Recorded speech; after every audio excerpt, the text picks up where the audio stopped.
қазақта тойдан алуға болады. Біз той ғой күнделікті, біздің негізгі тойымыз да барлығы. Мысалы, баяғыда қайда істейтінбіз, тойды білесіз, қазір мейрамханада істейміз. Ал қазір, бұрын осыдан 5 жыл бұрын алсақ, тойды қайда істейтінбіз? Мектептің столовыйында істейтінбіз, Мектептің столовыйында істейміз. Одан 5 жыл төмен қарай түссек, үйде істейтінбіз, екі жақты полный қылып толтырып, аха. Кешіп келген адам аяқ киім шешеді де, сол жерге отыра қалады. Одан ары қарай енді палаткіде, одан ары қарай жаңағы. Ал сол ең қызық тойлардың бірі қайда болатын? Палаткіде болатын, Білесіздер ме? Рахат палаткі деген кайф та. Кайф. Біліп отырмын. Палаткіде тойда болғандарыңыз бар ма? Шапаларыңыздар? Бәрі палаткіде болдыңыздар ғой.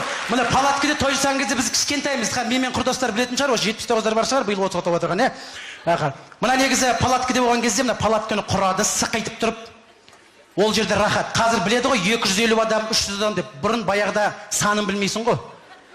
Ұзын скамейка құрады. Кір. Әрі, кім, әрі, жылшы. Кір. Ар жақ қайда кетіп жатыр білмейсің, бәрі кіріп кетеді, бүкіл ауыл. 4 бүрішті қылып палатқа құрасың, бір қарасаң үстінде доп-домалақ болып тұрады өші деген. Адамдар деген ішінде деген қайнап отырады да. Ол адамдардың арқасы, біз далада жүреміз ғой, ішінде болмаймыз. Адамдардың арқалары шығып тұрады, бүйт, бұдыр. Былай. Біреуінің арқасына бар, түртесін, дүк, алма беш дейсің, алма беш. Екіншісі бермейді, екінші дүк, алма беш дейсің. Алма шығады, дейді. Мәз алман. Ол кездің алма жеу қандай. Ой, жеп. Ішін бәрін. Тек бір таяғы қалады да болды. Онда бейт, сорпайсын жақты қайсын. Ал ол кезде, мысал үшін, палаткінің ішінде қандай? Мысал, білетін шығарыстыр. Ол кезде арақ деген болған жоқ. Спирт деген болатын. Спирт. Оны 20 литрлік флякқа езеді. Тойдың басында конкретно 45 градус. Тойдың ортасында 35 градус. Жетпей қалмасын деп үстіне су құя береді. Бірінші столдан тұрған кезде 20 градус болады. Екінші стол басталғанда 15 градус. Тойдың соңында су ішіп отырады уже. Білмейді не ішіп отырған уже. Ол кезде натуральный сок та болған жоқ. Қандай болды? Юпи болды. Міне, біледі, юпи. Юпи болатын. Қандай тамаша юпи, Юпиді жаңағы 20 литрік флякқа езет, қызыл, сары, неше түрлі. Ол кезде біз кішкентай баламыз ғой, юпиді езуге таласатын біз. Білесіңдер ме? Отырып алып қағазын жалайтын біз бейт. Қағазын жалайсыңдар, рахат, кайф. Сосын тойда шауып жүрді, біреуін тілі қып-қызыл, біреуін тілі сап-сары айтып.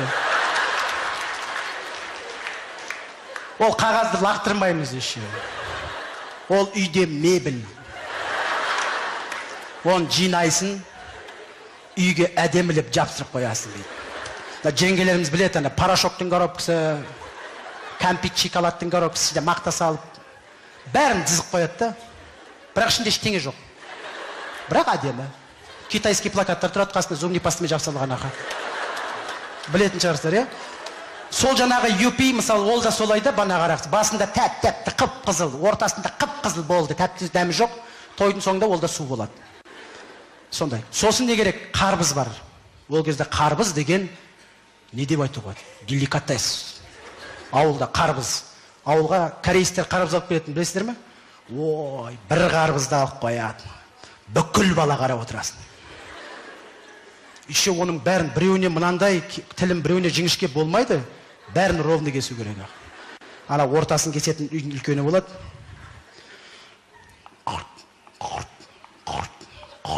Бүкіл ортасын пышақты қатты жұлып алады. Қарап отырасың. Мынандай ортасы. Не дейтін еді? Әр жақта әр түрлі дейді. Бір жақта құлақ дейді, бір жақта жаңа.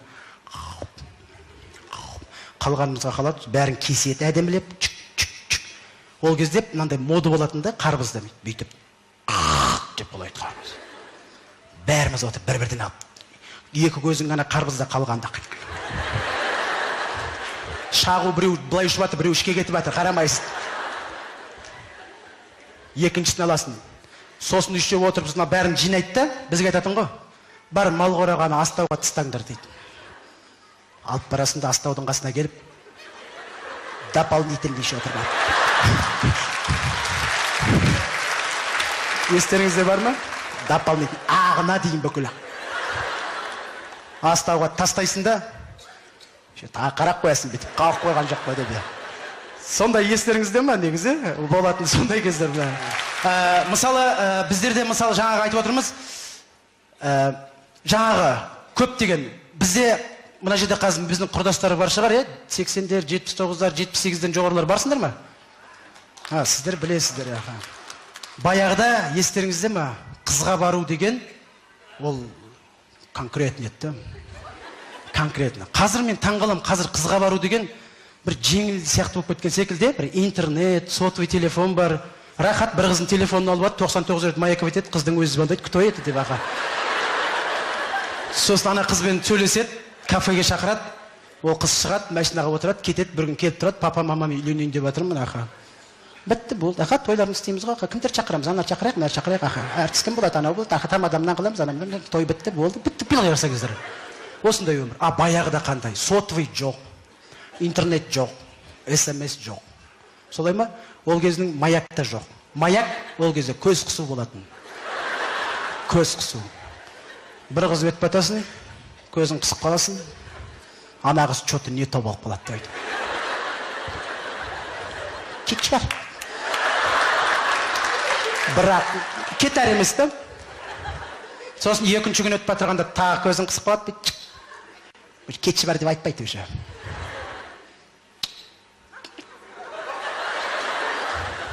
Үшінші рет дополнительный тағы қосып жібереді, бітті құлайды. Ол кезде СМС жоқ, ол кезде не? Записка деген болатын. Үш бұрышты қылып записка істейді. Сыртына жазып қоятын біз үшін. Записка деп. Білмей қалатындай записка екені. Оны біреу арқылы беріп жібересің. Мынандай кішкентай балдары болады, аха. Записканы алып апарып береді, ответ келеді, еще астына жазып бересің ғой, жду ответ деп, аха. Конкретно, аха. Оқып болғасын жырт тыста деп қояды кейбіреулер, аха. Сонымен не керек? Записка келеді, артынан келеді, шығатын болады. Ана қыз. Вау! Мәссің. Ана қызды көшенің бір ауылда бір көше болады ғой. Ана көшенің басынан көріп қалсаң, бітті. Жүрек бұрылып кетесің ғой. Ана қыз да бұрылып кетеді, резко бұрыласың бейтіп. Мектепте көрген кезде просто ешкім білмейді, өзіңмен өзің бір-біріңмен ұялып жүресің бе? Мектеп.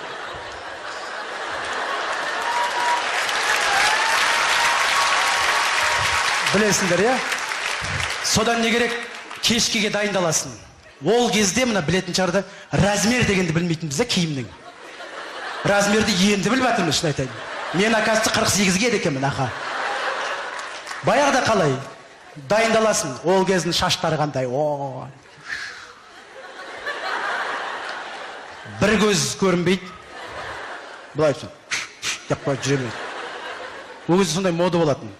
Шашты алмаған, да күнге күйіп кеткен сарғайып, аха. Үстіңе папаңның свитерін киіп аласың. Оны шалбарға саласың. Шалбар ағаңдікі. Оны носкиге саласың. Баяда сонда носкиге салатын мода болды. Ол мода емес, ол амал жоқтан салдық та босқа. Сосын носкиді туфлиге саласың. Туфлидің басына мақта саласың. Сосын кешкеге дайындаласың. Жана қыздың үйдің қасына барып отырасың. Ол үйдің ит неден білмейді сенің қай жерге отыратын. Әр жігіттің өзінің бір секреті бар да отыратын. Сол жерге барып спокойно отырып аласың дейді. Кеш батады, қой келеді. Ана қыз қой айдап келіп жатыр да. Аяғында 48 размер чупли.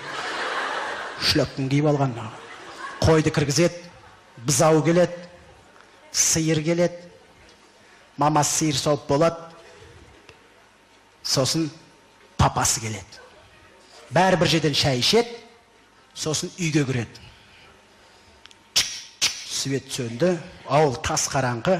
Ол кезде сотовый жоқ, ан жақта 79-дар, мұн жақта 80-дер, бір-бірін іздеп жүрді, қайтан білсін.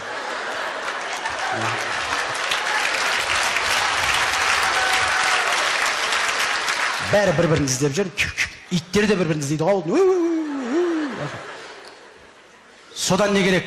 Тым тырысып отырасың дейді. Бір кезде далан свет жанады. Вау! Мамасы шығады 2-3 қызбен.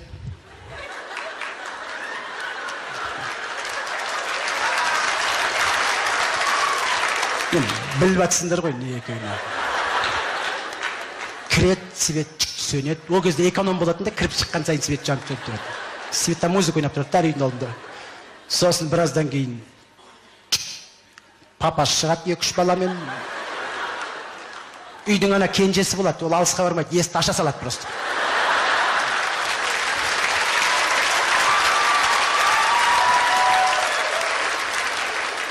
Содан барлығы кірет, есік жабылады, отырасың.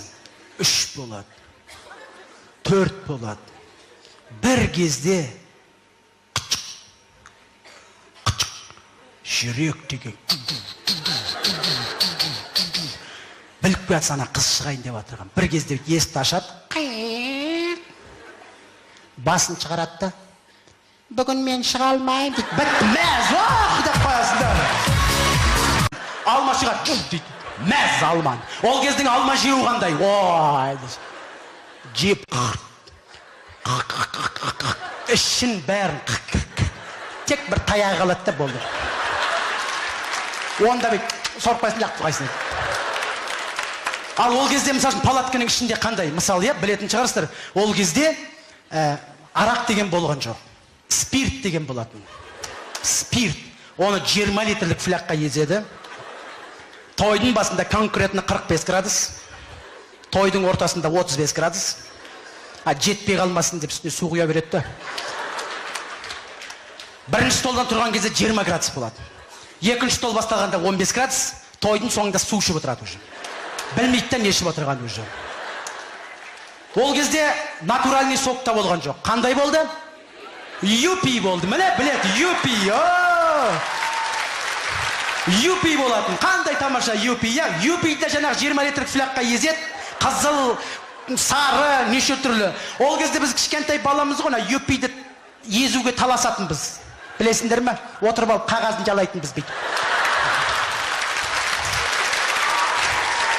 Қағазын жалайсыңдар, рахат, кайф.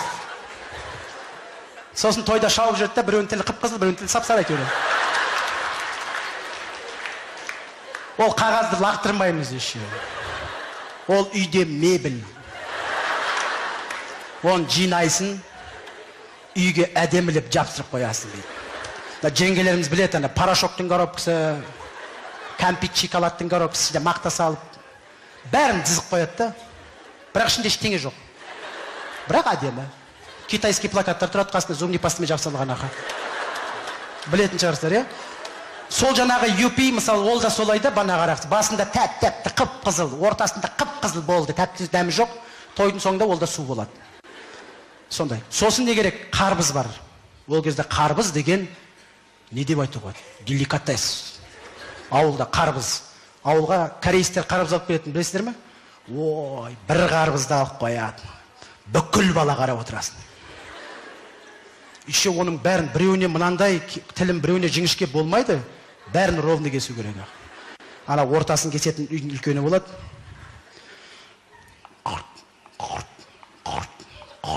Бүкіл ортасын пышақты қатты жұлып алады. Қарап отырасың. Мынандай ортасы. Не дейтін еді? Әр жақта әр түрлі дейді. Бір жақта құлақ дейді, бір жақта жаңа. Қалғанымызға қалады, бәрін кеседі әдемілеп. Ол кезде мынандай моды болатында қарбызды бүйтіп деп қолайды қарбыз. Бәріміз отыр бір-бірден алып. Екі көзің ғана қарбызда қалғанда. Шағу біреу былай ұшып жатыр, біреу ішке кетіп жатыр, қарамайсың. Екіншісін аласың. Сосын үшеу отырып сосын бәрін жинайды да, бізге айтатын ғой. Бар мал қорағаны астауға тыстаңдар дейді. Алып барасында астаудың қасына келіп, дополнительный еще отырған. Естеріңізде бар ма? Дополнительный. Ағына дейін бүкілі. Астауға тастайсың да, қарап қоясың бетіп, қауып қойған жоқ қой деп. Сондай естеріңізде ма негізі? Болатын сондай кездер. Мысалы, біздерде мысалы жаңағы айтып отырмыз, жаңағы көптеген бізде мына жерде қазір біздің құрдастары бар шығар, 80-дер, 79-дар, 78-ден жоғарылар барсыңдар ма? Сіздер білесіздер. Баяғыда естеріңізде ма? Қызға бару деген ол конкретно еді. Конкретно. Қазір мен таңғаламын, қазір қызға бару деген бір жеңіл сияқты болып кеткен секілді. Бір интернет, сотовый телефон бар. Рахат бір қыздың телефонын алып алып 99 рет маяков етеді, қыздың өзі звондайды, кто это деп аға. Сосын ана қызбен сөйлеседі, кафеге шақырады. Ол қыз шығады, машинаға отырады, кетеді, бір күн келіп тұрады, папа, мамам үйленейін деп жатырмын, аха. Бітті, болды, аха, тойларын істейміз ғой, аха, кімдер шақырамыз, ана шақырайық, мына шақырайық, аха. Әртіс кім болады, анау болды, аха, там адамнан қыламыз, анамдан той бітті, болды, бітті, билғай қарса кездер. Осындай өмір. А баяғыда қандай? Сотовый жоқ, интернет жоқ, СМС жоқ. Солай ма? Ол кездің маяк та жоқ. Маяк ол кезде көз қысу болатын.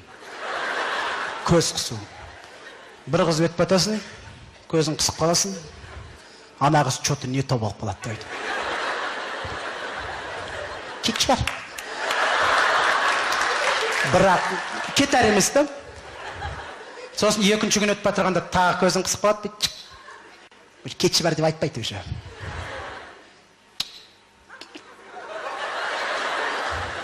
Үшінші рет дополнительный тағы қосып жібереді, бітті құлайды. Ол кезде СМС жоқ, ол кезде не? Записка деген болатын. Үш бұрышты қылып записка істейді. Сыртына жазып қоятын біз үшін. Записка деп. Білмей қалатындай записка екеді. Оны біреу арқылы беріп жібересің. Мынандай кішкентай балдары болады, аха. Записканы алып апарып береді, ответ келеді, еще астына жазып жібересің ғой, жду ответ деп, аха. Конкретно, аха. Оқып болғасын жырып таста деп қояды кейбіреулер, аха. Сонымен не керек? Записка келеді, артынан келеді, шығатын болады. Ана қыз. Вау! Мәссің. Ана қызды көшенің бір ауылда бір көше болады ғой. Ана көшенің басынан көріп қалсаң, бітті. Жүрек бұрылып кетесің ғой. Қазақта тойдан алуға болады. Біз той ғой күнделікті, біздің негізгі тойымыз да барлығы. Мысалы, баяғыда қайда істейтінбіз, тойды білесіз. Қазір мейрамханада істейміз. Ал қазір бұрын осыдан 5 жыл бұрын алсақ, тойды қайда істейтінбіз? Мектептің столовыйында істейтінбіз, Мектептің столовыйында істейміз. Одан 5 жыл төмен қарай түсек, үйде істейтінбіз, екі жақты полный қылып толтырып, аха. Кешіп келген адам аяқ киімін шешеді де, сол жерге отыра қалады. Одан ары қарай енді палаткіде, одан ары қарай жаңағы. Ал сол ең қызық тойлардың бірі қайда болатын? Палаткіде болатын, Білесіздер ме? Рахат палаткі деген кайф та. Кайф. Біліп отырмын. Палаткіде тойда болғандарыңыз бар ма? Шапаларыңыздар? Бәрі палаткіде болдыңыздар ғой. Міне палаткіде той жасаған кезде біз кішкентаймыз. Менімен құрдастар білетін шығар, 79-дар бар шығар, биыл 30-ға толып отырған, Мына негізі палаткіде болған кезде мына палаткіні құрады, сықайтып тұрып. Ол жерде рахат. Қазір біледі ғой, 250 адам, 300 адам деп. Бұрын баяғыда санын білмейсің ғой. Ұзын скамейка құрады. Кір. Әріч, кім, жылшы. Кір. Ар жақ қайда кетіп жатыр білмейсің, бәрі кіріп кетеді, бүкіл ауыл. 4 бұрышты қылып палатқа құрасың, бір қарасаң үстіне доп-домалақ болып тұрады өш деген. Адамдар деген ішінде деген қайнап отырады да. Ол адамдардың арқасы, біз далада жүреміз ғой, ішінде болмаймыз ғой. Адамдардың арқалары шығып тұрады, бүйт, бұдыр. Былай. Біреуінің арқасына бар, түртесін, дүк, алма беш дейсің, алма беш. Екіншісі берме, екінші дүк, алма беш дейсің.